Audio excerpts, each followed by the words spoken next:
guys, Jamie here from Oh Crap Potty Training. So today I would like to talk about how I became the poop lady and the scintillating story behind Oh Crap Potty Training, because this is definitely not what I wanted to be when I grew up. So we'll go back a few years. I was a social worker in San Francisco and I worked with dual diagnosed moms. That's moms with mental illness and substance abuse. I taught parenting classes at the time. I was not a mom. I was unaware of mommy culture and I was unaware of the hot buttons in parenting. I just knew that part of my job had to become about potty training kids. I went out and I interviewed hundreds of moms, my mom's age, so a generation before me, and I weeded out the abusive practices, and there was definitely a common theme. It was definitely a process that everybody seemed to do the same way. Was part of my job. I was very good at it. I thought nothing of it. Fast forward, I end up having my son and we moved back to Rhode Island, and I had my group of mom friends, and my son turned 22 months, and I told people, I was like, okay, I'm out for the week. I have to potty train. And it was unbelievable. People just were, you can't potty train a boy at 22 months. What are you, crazy? And it was my first time being in the mommy culture of hot button parenting. And I was like, you guys are crazy. This is when you potty train. Potty trained my son, and it was amazing. He was like a little rock star. We would go places and people would be like, oh, is that the kid who's potty trained? Is that the boy who's potty trained? And it was just astounding to me. So I literally started having people over my house, friends over my house for little potty parties. I would walk people through the process, and it was really funny. And I was also surprised at the time. People kept saying, what's the trick? What's the trick to potty training? And I was like, well, there is no trick. It's just a process, It's just a process. At the time, I owned a secondhand kids store in Providence, and I started holding classes in my store, and people started coming, and it was selling out, and I started charging more, and it was still selling out. And pretty soon, I was barely selling anything in my store. People were coming in because I was the potty training lady. So I said, oh shoot, I gotta write this down, because people were missing my classes and everybody wanted the trick. And I was like, there is no trick. You gotta do A, B, C, D, E. So I wrote it down. It was bare bones of a book. I put it online on the worst website known to man. It was awful. But it started to sell.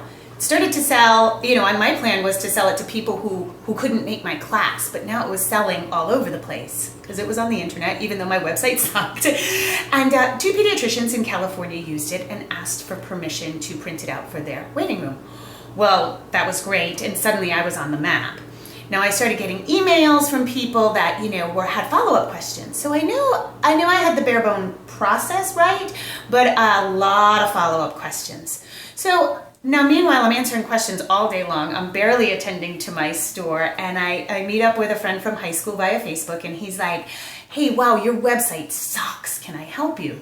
So I said, yeah, help me. So we made a new website, and I said, but listen, the book, people need follow-up help. There's it's not just the bare bones how-to. People need more help. So for a while, the book was $40, and it came with online help directly from me in a forum setting, and then it was unscalable. It started to sell like crazy, and I was working one-on-one with hundreds of people at the same time, and I just couldn't do it anymore. I was working 12 and 13-hour days, all with poop. I ended up selling my store. I was a full-time potty trainer now, which was great. So then I met another friend from high school who said, hey, your business model sucks. Can I help you? And I said, sure. So that was Katie Miale, and she did wonderful work with me, strategizing how to take the next steps in this business that I had that was growing organically. So I rewrote the book, including all that I had learned in the forum. So I really learned a lot about modern parenting and the modern struggles we have. Daycares, full-time working moms, dad taking part, divorced families, all kinds of things that weren't included in that original group of moms that I had interviewed about potty training. So I rewrote the book, and it turns out that the how-to really is a small fraction of it. The how-to is chapter 5, and that's it. And everything else is sort of what to expect around potty training, because there are so many questions. So with Katie's help, I re-strategized and reformatted my business, and so I rewrote the book. The book went back down to a normal price, $15, not $40. And then I started doing private consulting as people needed it. Again, it kind of grew and grew and grew. I needed help with the consulting, so I designed a certification program for people to now be able to consult with the clients, because I got overwhelmed. But then in January of last year, I got a call from a literary agent, and she said, I guess I was the talk of New York City and I should consider a book deal, which at this point I really was ready for wider distribution. And within short order, I had a great book deal with Simon & Schuster, and the rest, they say, is history. So that's it in a nutshell, how I became the poop lady. For me, I think that the most interesting part is that it really grew out of a need. I am not an expert who sat on a lofty mountain on a high horse saying, this is how you should do it.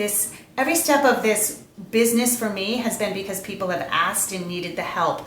There's not one thing in my book that is theory. It was all from that forum, all working directly with parents, potty training thousands of kids. So none of it's theory. I'm not saying it'll all work exactly right for you, but none of it is theory.